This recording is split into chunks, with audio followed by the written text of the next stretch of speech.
ঢাকার অনেক অলিগলি, অনেক মোড়ে লুকিয়ে থাকা অসংখ্য ছোট বড় খাবারের স্বাদ আপনাদের সঙ্গে ভাগ করেছি। এই শহরের প্রতিটি কোণা যেন এক একটি সুস্বাদু গল্প। তবে এবার সময় এসেছে ঢাকা শহরের গণ্ডি পেরিয়ে একটু দূরে পা বাড়ানোর। আজ আমরা যাচ্ছি ঢাকার খুব কাছে, ঐতিহ্যের নগরী নারায়ণগঞ্জে। সেখানে অপেক্ষা করছে নতুন স্বাদ, নতুন গল্প। আমার যতগুলো ঢাকার বাইরের ভিডিও আছে, বিশেষ করে গরুর মাংসের যে ভিডিওগুলো আছে, সেখানে সবথেকে বেশি যদি কোনো রেকমেন্ডেশন এসে থাকে, সেটা হচ্ছে মাওরা হোটেল, মানে নারায়ণগঞ্জের মাওরা হোটেলের কথা বলা আছে। এই মাওরা হোটেলটা হচ্ছে সাইনবোর্ড বাস স্ট্যান্ড থেকে হাতের ডান পাশে, মানে সিদ্ধিরগঞ্জে মেইন রাস্তা যেটা আছে, ঢাকা নারায়ণগঞ্জের যে রাস্তা, ওই রাস্তা ধরে সোজা চলে গেলে চাষারা মোড়, মানে চাষারা মোড়ের ওই গোল চক্করটার নাম হচ্ছে শহীদ ইকরা চত্বর। ওই শহীদ ইকরা চত্বর থেকে কালীবাজারের দিকে চলে গেলে এই মাওরা হোটেলটা পাবেন। তাহলে চলেন এখন আপনাদের নিয়ে যাই সেই মাওরা হোটেলে। সাইনবোর্ড বাস স্ট্যান্ড থেকে চাষারা পর্যন্ত আসবেন, খুব সুন্দর রাস্তা, একদম খালি, কিন্তু তারপরে এসে একদম ঢাকার একটা ফিল পেয়ে যাবেন, মানে জ্যাম শুরু হয়ে যাবে।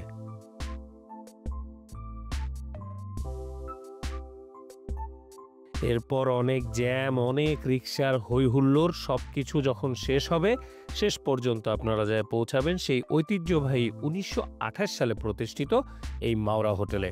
হোটেলটাতে ঢুকে প্রথম যে কাজটা আমি করছি, কাউন্টারে দাঁড়ায় আগে কনফার্ম হয়ে নিচ্ছি যে এটাই সেই মাওরা হোটেল কিনা, এবং কাউন্টার থেকে আমাকে জানালো যে এদের রেল স্টেশনের সামনে পুরনো রেস্টুরেন্টটা ছিল, পরবর্তীতে এটা তারা সামনের দিকে আগায় নিয়ে আসছে এবং নতুন করে রেনোভেট করছে। আর যেহেতু 26 থেকে 30 কিলোমিটার জার্নি করে আমরা এই মাওরা হোটেলে আসছি, মানে ঢাকা থেকে এইটার দূরত্ব, আমরা প্রথমে এসে একটু ফ্রেশ হয়ে নিছি। রেস্টুরেন্টে ঢুকে প্রথমের দিকে আমি একটু পুরানো ঐতিহ্য খোঁজার চেষ্টা করছিলাম, কিন্তু আসলে এখন আর সেই পুরানো বলতে আর কিছুই নেই, সবই নতুন। এখন আপনারা হয়তো বলতে পারেন যে ভাই, এরকম 30-40 কিলো যায় কি আপনি গরুর মাংস খাইছেন, এটা কি কোনো কারণ আছে? আরে ভাই, কোনো কারণ নাই। মানে আপনার যদি বিভিন্ন জায়গায় ঘুরে খাইতে মনে চায়, আপনি আসতে পারেন। স্বাদ কেমন হবে এটা হলো দেখার বিষয়। 30 কিলো দূরে এসে আপনি খাবেন, আপনার কেমন লাগতে পারে বা পরিবেশ কেমন, সেটা আমি দেখানোর চেষ্টা করতেছি, দ্যাটস অল। বাট আমি খাইতে আসতাম, এবং আমি খাইতাম, এবং আমার মতো মনে হয় আরো বহুত মানুষ আছে যারা এরকম ঘুরে ফিরে খায় দায়, এই তো। আর হোটেলটা, মানে ব্যাপারটা হচ্ছে কি, ওই যে থাকে না হাইওয়ে রেস্টুরেন্টে কোথাও যাইতে গেলে বাস টাসের মধ্যে আমরা দাঁড়াই যাই, ওই রকম এক ঢালা রেস্টুরেন্ট, অনেক পুরানো রেস্টুরেন্ট, 1928 সালের। দ্যাট মিনস আর 4 বছর হলে 100 বছর পূরণ হবে। তো অবভিয়াসলি একটু এক্সপিরিয়েন্স তো নেওয়া লাগবে, তাই না? যে শতবর্ষীয় একটা দোকান, সেটার এক্সপিরিয়েন্স যদি না নিলাম তাহলে কি নিলাম? আর এদের সার্ভিস আমার কাছে বেশ ভালোই লাগছে, মানে খাবার অর্ডার করার 2-4 মিনিটের মধ্যেই খাবার চলে আসছে, মানে এ টু জেড এদের সার্ভিস ভালো ছিল। শাকটার দাম কত? 40 টাকা। 40। মাংস? মাংস হলো 230 টাকা। 230। আর ভর্তা এক একটা? ভর্তা কলা ভর্তা হলো 15 টাকা, টাকি ভর্তা 30 টাকা। এটা টাকি না চিংড়ি? না, টাকি ভর্তা। টাকি না, চিংড়ি ভর্তা শেষ।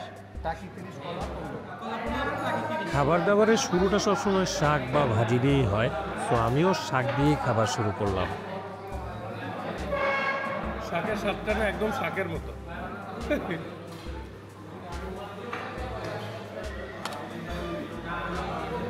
মূলত এটা হচ্ছে ওদের ফেমাস ছোট ছোট মাংস, 1 2 3 4 5 6 7 7টুকু।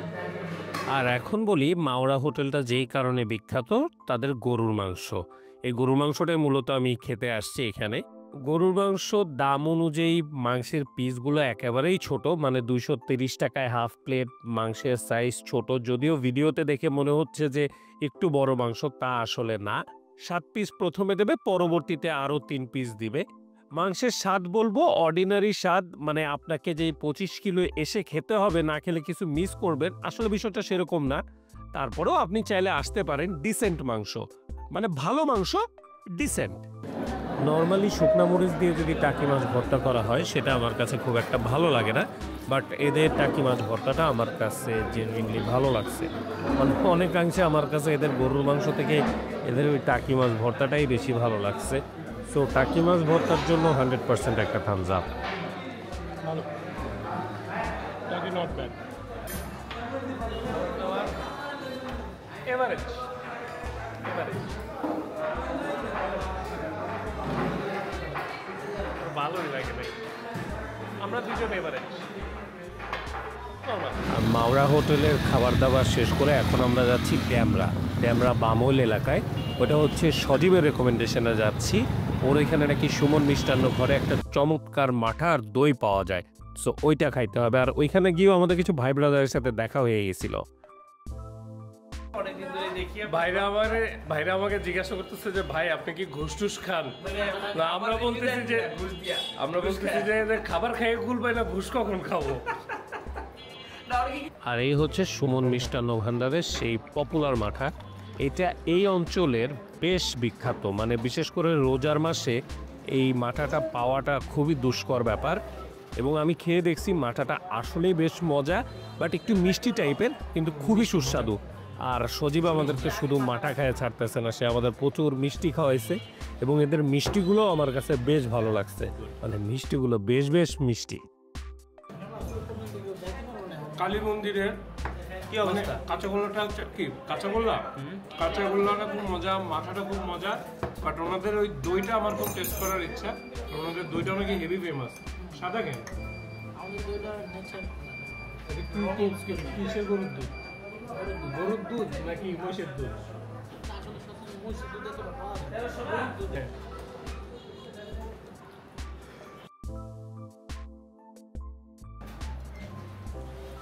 ওয়াও,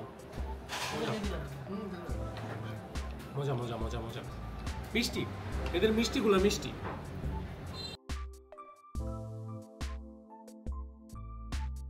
অনেক ঘোরাঘুরি হয়েছে, আজকে আসি তাহলে। ভালো থাকবেন, সুস্থ থাকবেন। ভিডিওটা লাইক করে দিয়েন, মনে কিছু থাকলে অবশ্যই কমেন্ট করে দিয়েন, শেয়ার করে দিয়েন, আর অবশ্যই চ্যানেলটাকে সাবস্ক্রাইব করে দিয়েন, আর ফেসবুকে পেজটা ফলো করে দিয়েন। ভালো থাকবেন, আল্লাহ হাফেজ।